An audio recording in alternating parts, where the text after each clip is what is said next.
मीरपुर माथेलो में पुछड़ी के आबादगारन ए सिंध हारी कमेटी के अगवाणन तरफा नर्ली माइनर में पानी के हथरादू खोट खिलाफ डीसी ऑफिस अग्यां एहतजाज करे धरणो हयो। उन मौके ते अगवाणन जो चवण हो तो पानी की खोट सबब मुश्किलातूं पेश अची रहियूं आहिनि ऐं आपाशी खाते जा अमलदार बाअसर माफिया से गॾिजी असांजा फसल तबाह करे रहिया आहिनि।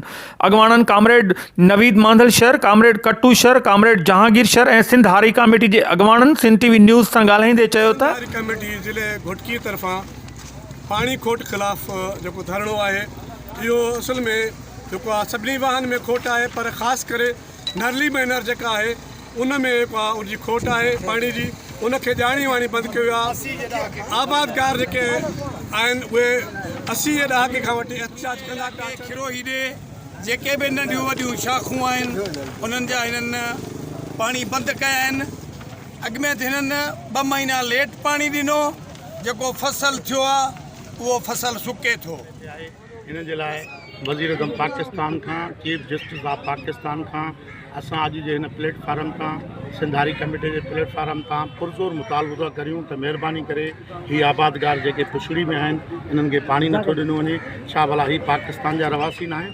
नरली मंडल जी टेल में पानी जो है 14 साल मुकम्मल जो है न पुजी सको है।